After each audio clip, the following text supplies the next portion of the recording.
Hello, everyone. I thought I would create a video series called the Love of Writing series, which is basically a series where you can observe me composing writing. At the same time, I will also talk about my writing philosophy. It's kind of similar to the Joy of Painting series, only this is called the Joy of Writing series. Now, one of the reasons why I think there haven't really been series like this before is because it's not as interesting to watch someone write than to watch someone paint because painting is very visual, whereas writing is not visual in terms of watching someone because it's just words. But I want to make this series though as interesting as possible. Now I may only shoot a couple of episodes before quitting because my videos on YouTube, which of course this series is going to have to last at least several minutes. It's not going to be short enough to post on TikTok unless I want to break it up into parts. But my videos on YouTube just don't get a lot of interaction when compared to TikTok. That they get very little interaction, usually 20, 30 views, whereas I have twice the amount of followers on TikTok and get far more interaction on there. But this series, though, isn't the kind of thing that I could post on TikTok because it's going to be relatively long episodes when compared to what TikTok would allow. So I may only film a couple of episodes before quitting. This episode is an experiment. Now, this writing is going to be completely spontaneous. I haven't planned it or anything like that. It's entirely spontaneous. So, the writing quality won't always be the best. It's just whatever is popping into my head at the time. So, I thought today I would try to compose a paragraph about a sunrise, essentially, because I think that's a relatively simple thing to do. It's something that a lot of people can relate to. And again, when I try to compose such things, and again, this isn't a part of any linear storyline. It's purely my own invention. So because I don't want to have to try to compose something that I'm trying to fit into a linear book. So this isn't part of a book or anything like that. It's a purely spontaneous process. So I would like to compose a paragraph about a sunrise. Now, of course, there are various ways you can go about doing that. You can use metaphors to make an image seem more vivid. You can use various things like sights, sounds, various other things. And so that's what I'm going to try to do today. So, what is the first sentence that I could compose? Well, I could compose something like perhaps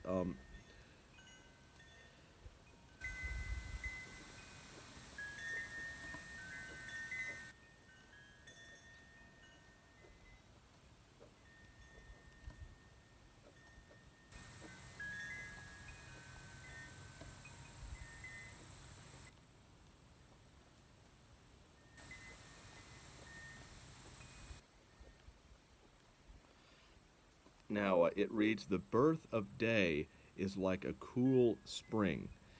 Now, why could the birth of day be like a cool spring? Now, as you see, I've compared something like daylight to another element of nature, a stream or a spring. And of course, when we think about streams, we automatically think of the rebirth of new life, of refreshing water, of resplendent shimmers. And so I think that by saying the birth of day is like a cool spring, it automatically will evokes poignant images in your mind. And so what could the next sentence be, though? And again, this is entirely spontaneous. Nothing of this is planned. Well, I suppose I could write something like,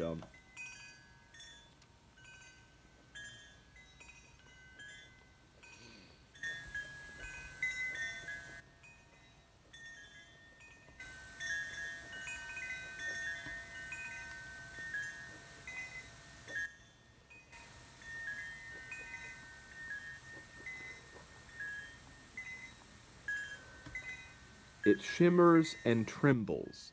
Now, Now, why does that work? Well, because I think by using words like shimmer or tremble, um, yeah, that creates a more, I guess you could say, active image, because shimmer and tremble are action words, and therefore you get a more a vivid sense, because you're like because there are certain passive words where that don't really describe action, but then you can also have a word like shimmer or tremble, which creates a change in perspective. It creates a movement or animation in your mind, and it's a bit windy out here, but what could I possibly write next? Because this is only half a sentence that I've written here. And again, this is entirely spontaneous. I don't know. Um, and again, I'm not trying to like write perfection here. This is just a writing exercise.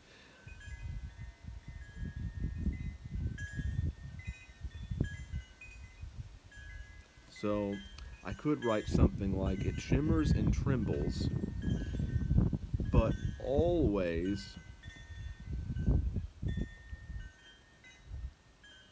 but always with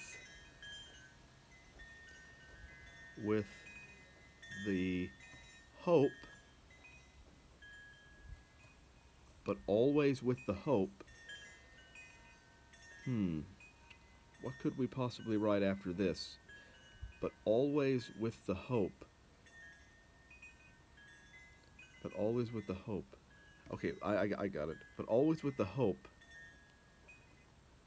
that love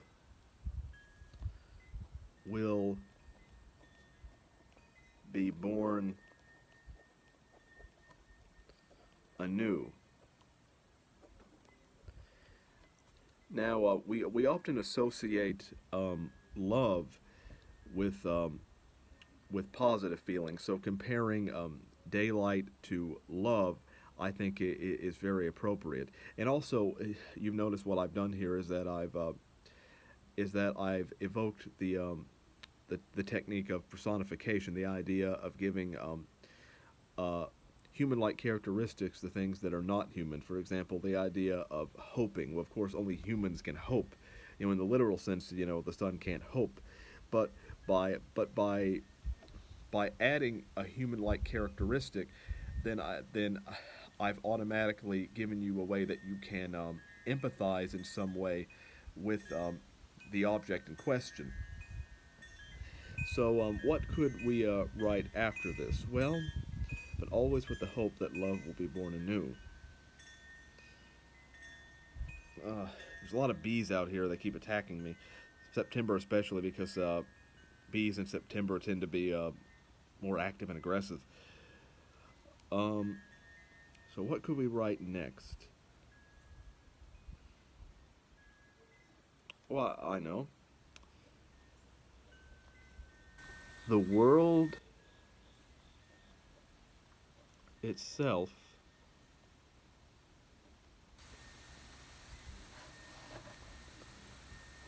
becomes a hymn.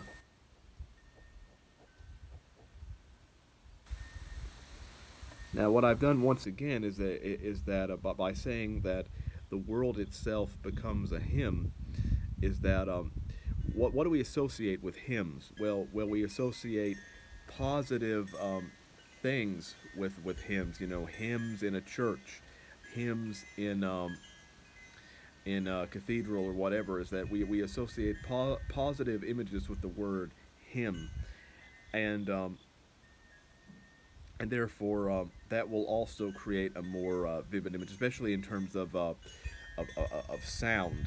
That I often think that when you compare things to like melody, saying that the wind, for example, is like a melody, then that will evoke images, or heighten the poignancy of sound.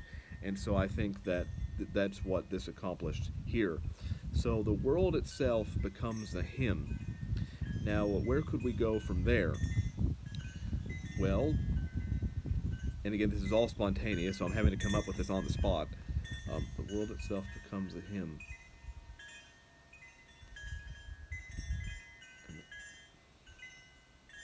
Oh, I know. And the soul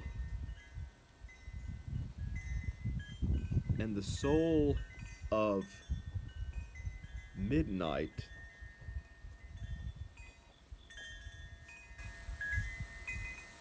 and the soul of midnight. Oh, I know. And the soul of midnight becomes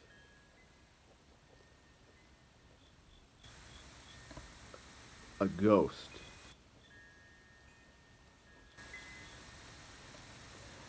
Now, if you see what I did here by saying that the soul of midnight becomes a ghost, um, because normally we associate ghost-like things um, with the night. That the whole idea that the and so it would seem more common to say that the daylight has become a ghost if we were talking about the night. But because we are talking about um, the sunrise, then midnight becomes a ghost.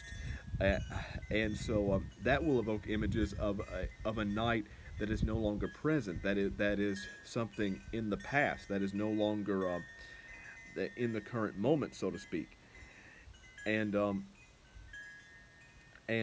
therefore it creates somewhat of a nostalgic feeling, a feeling of regretful longing that that the sun is rising, but somehow there's something sad about the fact that the sun is rising, that the birth of day is coming, and and so there's this regretful longing involved.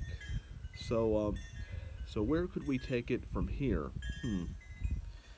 Well, okay, the world itself becomes a hymn, and the soul of midnight becomes a ghost.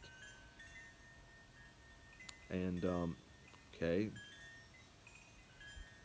so where could we go from here? Hmm? Um, okay, now I know. Moonlight,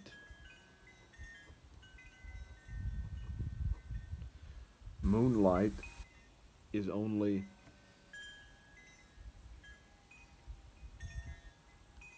is only a dream. Is only and why is it only a dream? Well, it's only a dream because because now that it's morning, moonlight is another thing in the past. It's no longer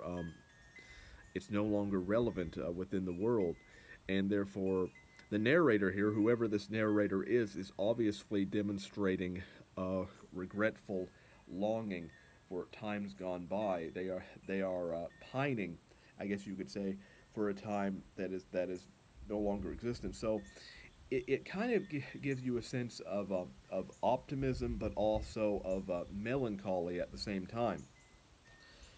And so moonlight is only a dream. Okay, now what could we rush after that? One, one which manifests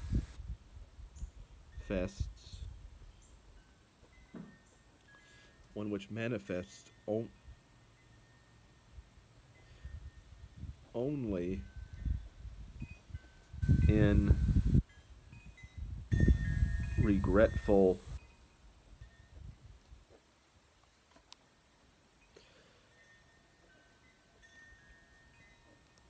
longings. So moonlight is only a dream, one which manifests only in regretful longings.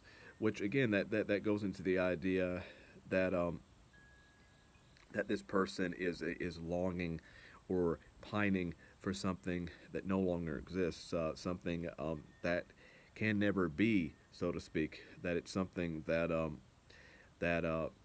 perhaps they associate moonlight or something with a long lost lover or something like that, and perhaps that relationship went sour. So now they're having to face the daylight, and perhaps they're happy because they're getting away from that traumatic experience, but at the same time they are also regretfully longing for it at the same time.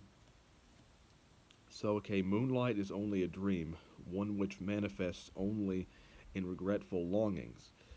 So, now that we have that, so how many sentences have I written here? One, two, um, three, four sentences. Okay, so now I could write something like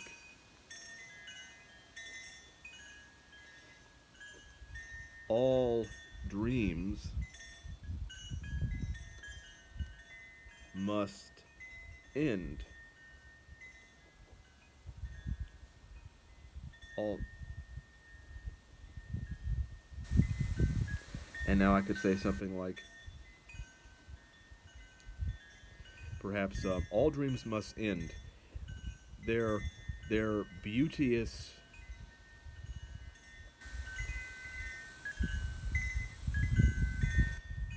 their beauteous what?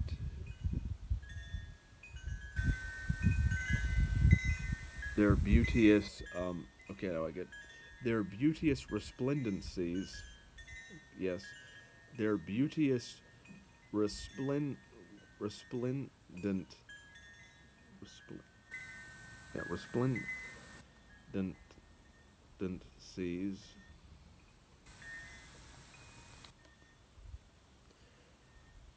replaced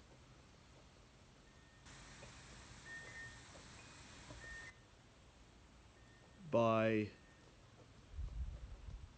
the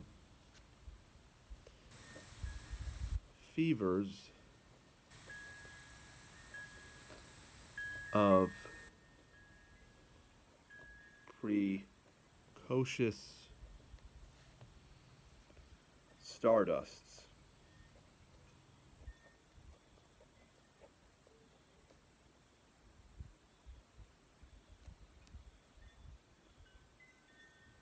So what I've done here is that it's the idea of one beauty being replaced with another beauty. It's the idea of the beauty of the night, so to speak, or the resplendency or the radiance of the night being replaced by the radiance of day, which is obviously in a precocious state because it is still gaining strength. It is still becoming a new element in the world.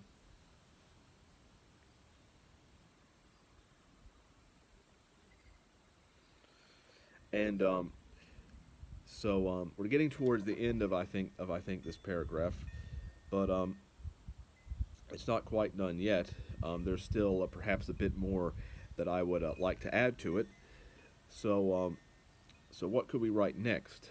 Um, then I could say something like, and forgive me if I pause every now and then because I'm not used to this. So while writing, I often pause to think about things. Um, so, but I know you're watching, and of course, watching someone sit and pause for a long time is not very interesting. Um, so then I could say something like,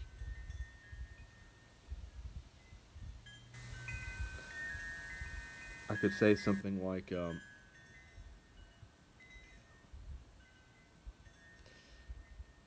I could say,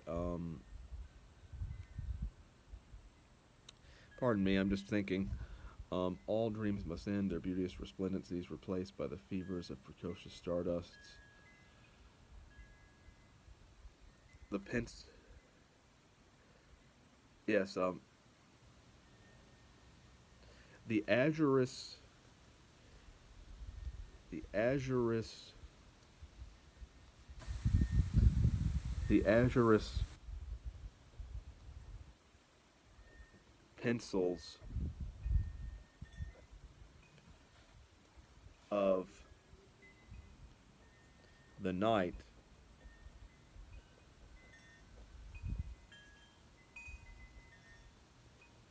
evanesce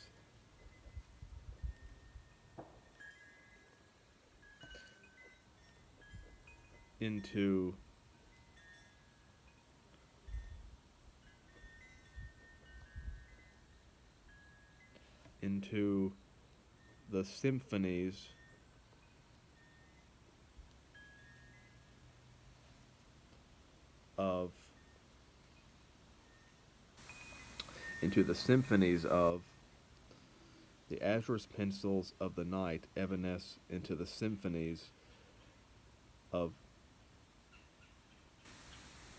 I'm trying to think. The azurous pencils of the night evanesce into the symphonies of of I'm still trying to think. Um, the azurous pencils of the night evanesce into the symphonies of rapturous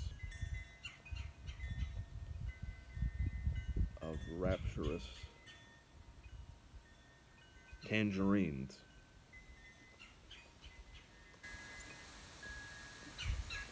So, the azurous pencils of the night evanesce into the symphonies of rapturous tangerines.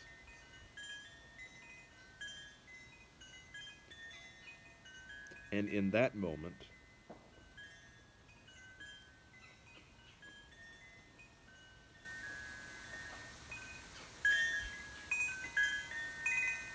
moment,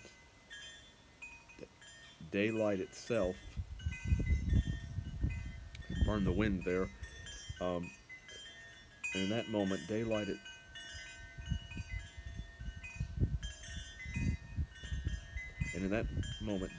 itself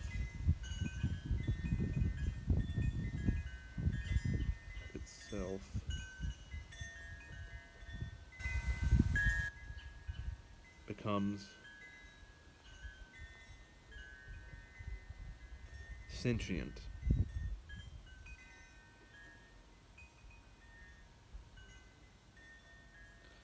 So the azurous pencils of the night evanesce into the symphonies of rapturous tangerines, and in that moment, daylight itself becomes sentient. So I think that's where I'll end it today. Again, this is just a short demonstration. So now I'll read the whole thing to you. So that would be a good idea. Um, so this is what we've composed, all of it. The birth of day is like a cool spring. It shimmers and trembles, but always with the hope that love will be born anew. The world itself becomes a hymn, and the soul of midnight becomes a ghost. Moonlight is only a dream, one which manifests only in regretful longings. All dreams must end, their beauteous resplendencies replaced by the fevers of precocious stardusts. The azurous pencils of the night evanesce into the symphonies of rapturous tangerines, and in that moment, daylight itself becomes sentient. So, that's the all of what I've written. Again, I'm not saying that it's necessarily top-notch writing. It's just, but this was all spontaneous because I do think it can be helpful to use these writing exercises to improve your craft. And of course, the reason I haven't shown you this is because my handwriting is not the best. But I enjoy writing by hand, but a lot of people can't read it except for myself. But that's a story for another day. Of course, if I wanted people to read what I've written, I'll just type it up. But I hope you enjoyed this today. This basically demonstrates a typical day for me when I'm trying to write my novel, but of course I spend a lot more time thinking about what I'm going to write. I'm far pickier than I was during this writing session because I can't just have a writing session where you stare at me because that wouldn't be very interesting.